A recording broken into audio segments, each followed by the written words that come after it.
rice cookers.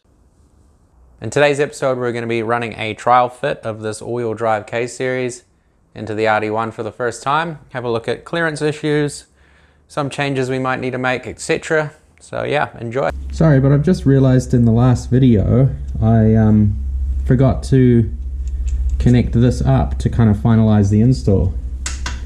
So let's go ahead and see if this lines up with the steering rack.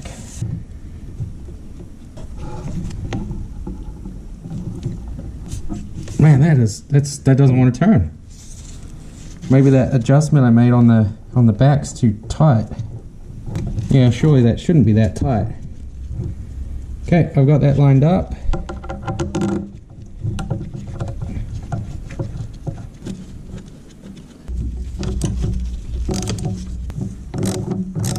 Well, it's the right length, so there's no issue there, but it feels like it's binding up in the rack, so I'm gonna get to the back of the rack here and see if I can adjust it.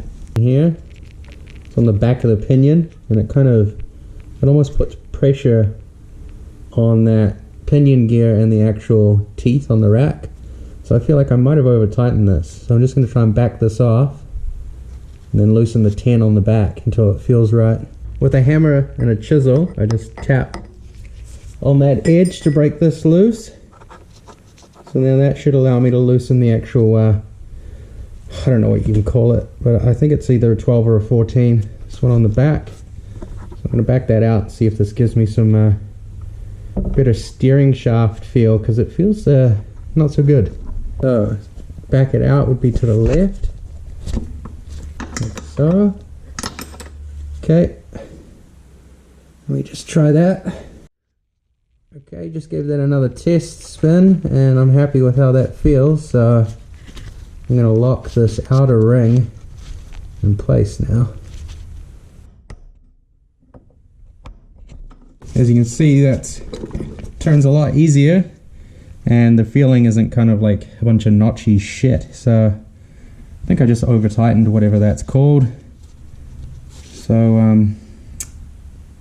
yeah, let's move on. I think it's time to test fit the engine. So first off, we got to get these mounts Loctited and tightened to spec. Well, spec being FT. A little bit of the blue.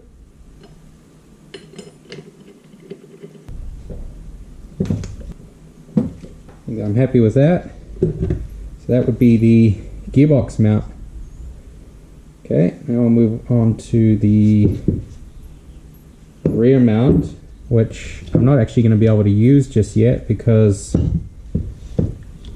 the rear bracket is wrong for my kit. I have to order a special all-wheel drive one. We'll look into that when it arrives.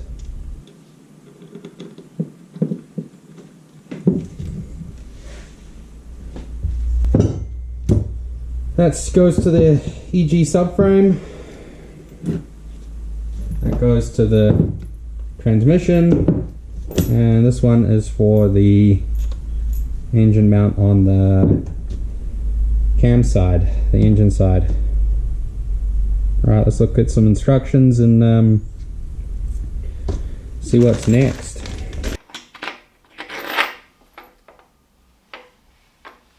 Like that.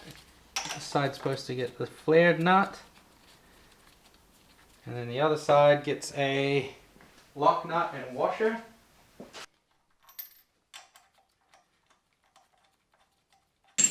Next up, we've got this gearbox mount.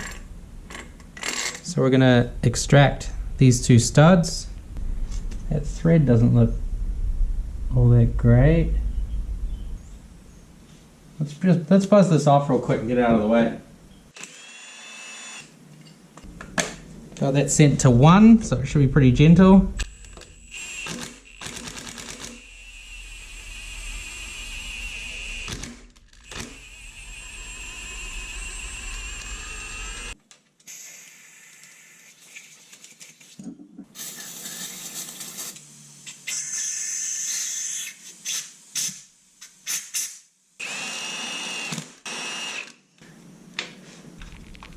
Okay, let's extract this bolt.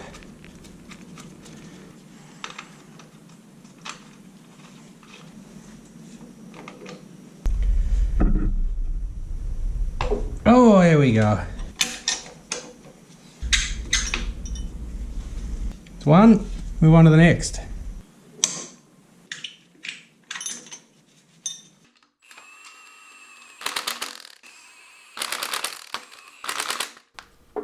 Okay, that's that mount where it should be. Okay, this is the right hand mount for the chassis, and as you can see it lines up with existing holes, so you need to keep the hardware from this mount, hold it in place.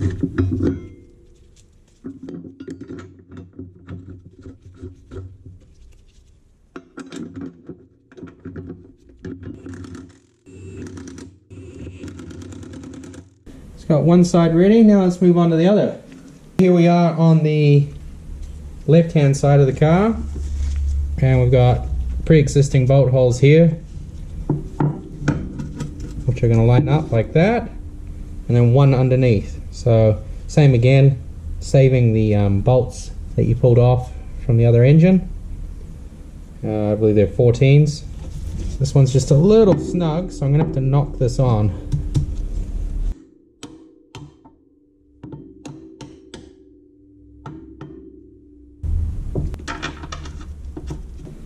Might need to slide down a little bit.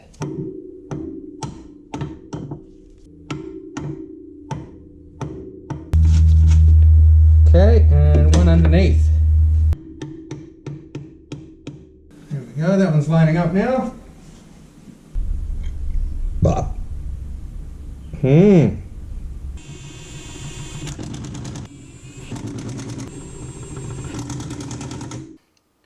I will have to revisit this after a test fit, because I'm going to put some thread lock on all of these and torque everything down properly. But this is just kind of to get an idea of clearance for stuff before I officially move on from the steering rack.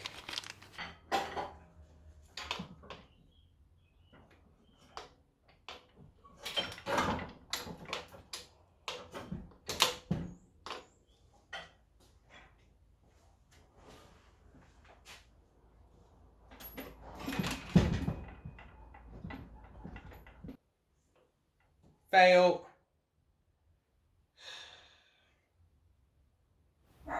The body's going to have to come over onto the engine.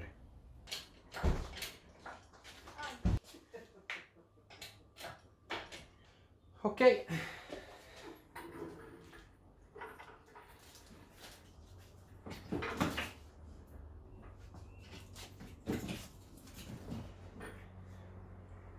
Okay, a little bit higher.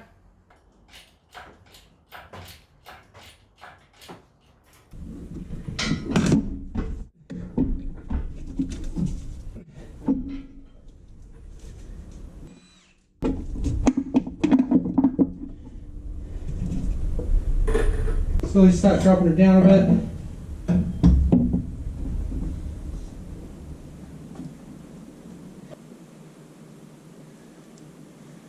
The exhaust is up against those brake lines. Power steering lines.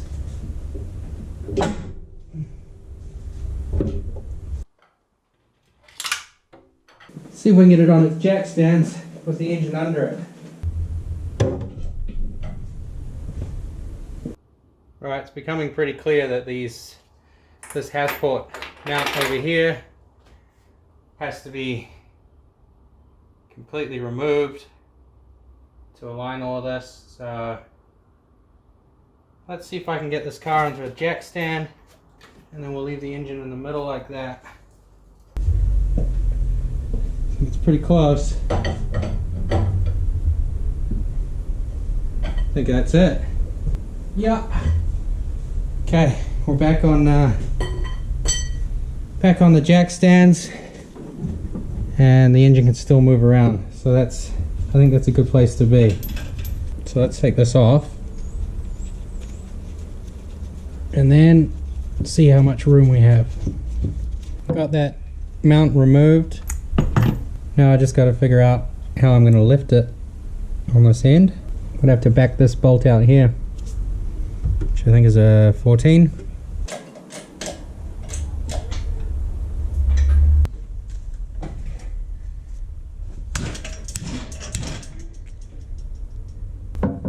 It's got to go quite far back, but it also needs to go up.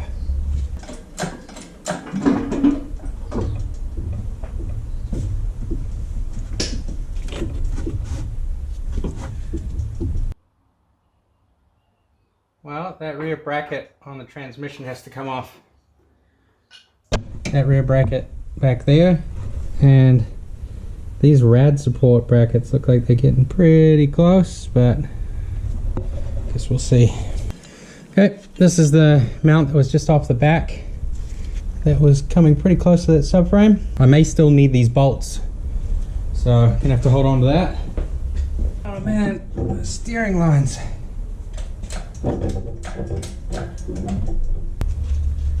Take off this transmission bracket as well. So I think it's actually going to start to cause me dramas rather than help.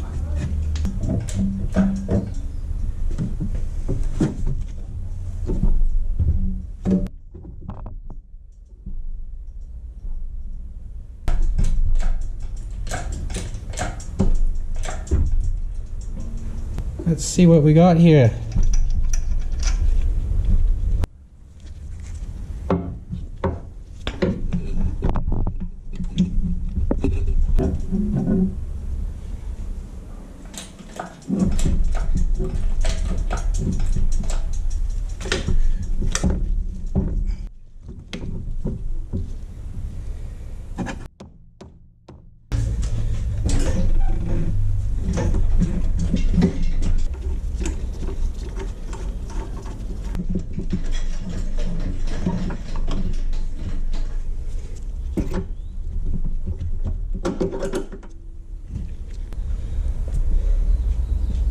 Let's have a look at this transmission side.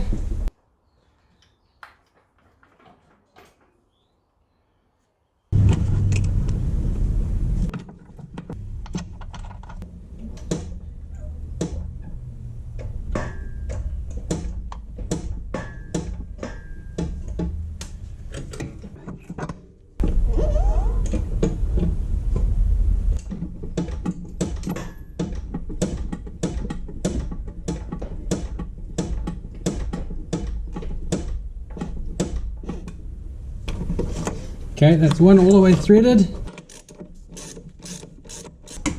Yep, that's good. Alright, let's get this bolt through here.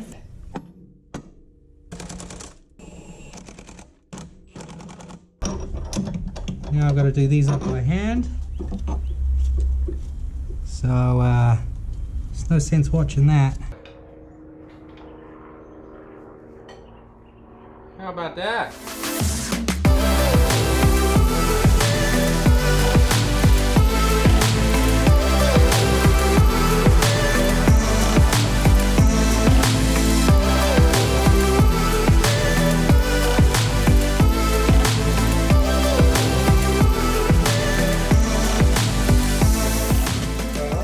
As you can see, there's a K series in here. Looking pretty good. There's a few clearance issues, so I guess we'll get stuck into that. One of our first obstacles is going to be this ABS pump down there.